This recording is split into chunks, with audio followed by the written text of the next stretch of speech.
Operation सन blue star की 37वें बरसी को देखते हुए आज श्री दरबार साहिब के आसपास सुरक्षा के इंतजाम कड़े कर दिए गए। सेना द्वारा अपने ही देश में अंजाम दिया गया यह अब तक का सबसे बड़ा ऑपरेशन है, जिसे ऑपरेशन ब्लू स्टार का नाम दिया गया था। इस वर्षगांठ को मनाने के लिए कई सिख संगठनों ने अलग अलग कार्यक्रमों की योजना बनाई। बरसी के दौरान अपनी जान गंवा चुके लोगों को श्रद्धांजलि दी जाएगी और इस अवसर पर श्री अकाल तख्त साहिब के जत्थेदार सिख कौम के नाम अपना संदेश भी देंगे। 37 ਸਾਲ ਹੋ ਚੁੱਕੇ ਨੇ ਜੀ ਜਸ਼ਨ ਹੁਣ ਗੁਰੂ ਗ੍ਰੰਥ ਸਾਹਿਬ ਵੀ ਸਾਹਮਣੇ ਲਿਆਂਦੇ ਗਏ ਨੇ ਜੋ ਉਸ ਸਮੇਂ ਜਿਹੜੇ ਸੀਗੇ ਉਹ ਇੰਜਰਡ ਹੋਏ ਸੀਗੇ। ਕਿਸ ਤਰ੍ਹਾਂ ਦੇਖਦੇ ਹੋ ਹੁਣ ਜੋ ਸ਼੍ਰੋਮਣੀ ਅਕਾਲੀ ਦਲ ਜਾਂ ਐਨਜੀਪੀਸੀ ਕਰ ਰਹੀ ਹੈ ਜੀ? ਇਹ ਨੀਵੇਂ ਕਰੋ ਔਰ ਥੋੜਾ ਜਿਹਾ ਥੱਲੇ। ਸਿੱਖ ਕੌਮ ਅੱਜ ਦਾ ਦਿਨ ਘੱਲੂਘਾਰਾ ਦਿਵਸ ਮਨਾਉਂਦੇ ਹੈ, ਜਿਸ ਦਿਨ 37 ਸਾਲ ਪਹਿਲਾਂ Indira Gandhi BJP CPI CPM mask ਲਾਓ ਜੀ ਤੇ ਹੋਰ ਜਿੰਨੀਆਂ ਵੀ ਹਿੰਦੁਸਤਾਨ ਦੀਆਂ ਪਾਰਟੀਆਂ ਉਹਨਾਂ ਨੇ ਇਕੱਠੇ ਹੋ ਕੇ ਦਰਬਾਰ ਸਾਹਿਬ ਦੇ ਉੱਤੇ ਸਿਰਫ ਆਪਣੀ ਫੌਜ ਦੇ ਨਾਲ ਨਹੀਂ ਪਰ ਬਰਤਾਨੀਆ ਤੇ ਸੋਵੀਅਤ ਰੂਸ ਦੀ ਫੌਜਾਂ ਦੇ ਨਾਲ ਇੱਕ ਸਟੇਟਲੈਸ ਸਿੱਖਾਂ ਦੇ ਉੱਤੇ ਹਮਲਾ ਕੀਤਾ ਔਰ ਸੰਤ ਜਰਨੈਲ ਸਿੰਘ ਭਿੰਡਰਾਂ ਵਾਲਿਆਂ ਨੇ ਕਿਹਾ ਸੀ ਕਿ ਜਿੱਦਣ ਫੌਜਾਂ ਦਰਬਾਰ ਸਾਹਿਬ 'ਚ ਆ ਗਈਆਂ ਤਾਂ ਖਾਲਿਸਤਾਨ ਦਾ ਨੀਂਹ ਪੱਥਰ ਰੱਖਿਆ ਜਾਊਗਾ।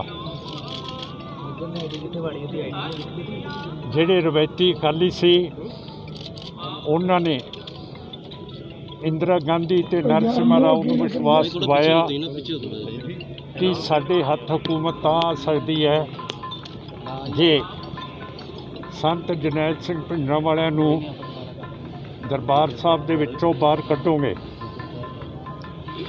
ਔਰ ਉਹਨਾਂ ਨੇ ਵਿਸ਼ਵਾਸ ਦਿਵਾਇਆ ਇੰਦਰਾ ਗਾਂਧੀ ਨੂੰ ਕਿ ਜਿੱਦਣ ਫੌਜ ਲੱਗ ਗਈ ਤਾਂ ਸੰਤ ਜਰਨੈਲ ਸਿੰਘ ਭਿੰਡਰਾਂ ਵਾਲੇ ਹੱਥ ਖੜੇ ਕਰਕੇ ਬਾਹਰ ਆ ਜਾਣਗੇ।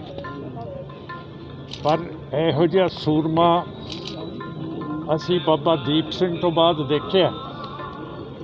ਜਦੋਂ ਬਾਬਾ ਦੀਪ ਸਿੰਘ ਨੇ ਦਰਬਾਰ ਸਾਹਿਬ ਦੀ ਰੱਖਿਆ, ਜਦੋਂ ਅਬਦਾਲੀ ने हमला किया सी दरबार साहब पे, उस टाइम सरकार ने हमारे ऊपर जुल्म किया, जबर किया, वो सामने ना आए।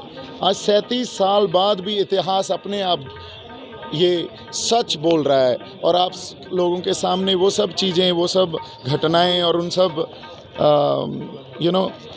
जिस तरह इमारत हमारी दरबार साहब की 300 गोलियां लगी, श्री गुरु ग्रंथ साहब घायल हुए, एक वो गोली सुखमनी साहब की एक पन्ने पर जाके रुकी और जो सब किया, जितनी शहीदियां हुई, जो बेदोषे और बेगुनाह हमारे बच्चों को, हमारी माताओं को और बहनों को, लोगों को मारा गया। So everything is coming forward now. This is what we need to understand.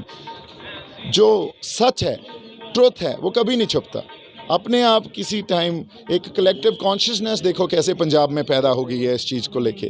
आज जाब्ते में रह के अब पीसफुली हम कैसे अपने आप को इस चीज़ से शिक्षा भी दे रहे हैं, हम प्रेरणा भी दे रहे हैं, हम अपने आप को सेध भी दे रहे हैं जो हमारे साथ उस टाइम हुआ, ताकि अब पंजाब को क्या सीखना है, क्या डायरेक्शन होनी चाहिए हमारी, कैसे हमें एके में रह के काम करना चाहिए। ये सब इसी घटना के बाद, उसी वर्तारे के बाद या 1984 में जो कुछ हमारी कौम के ऊपर हुआ, उसी के बाद हम सीख के आगे बढ़ रहे हैं। 37 साल हो गए, अभी तक इंसाफ नहीं मिला, केस चल रहा है। हाँ जी, किसको दोषी मानते हो, सरकार किसको मानती है? दोषी तो एक पॉलिटिकल सिस्टम है ना, और पॉलिटिकल सिस्टम ने जो इस देश के इंस्टीट्यूट्स हैं, उन इंस्टीट्यूट्स के ऊपर भी अपनी किसी न किसी तरह डोमिनेंस पैदा कर रखी है।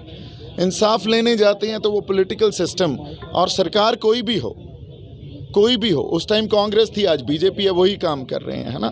सो पॉलिटिकल सिस्टम ही ऐसा बना हुआ है भी आप अपने हक की आवाज़। अमृतसर से सोनू सोडी की रिपोर्ट।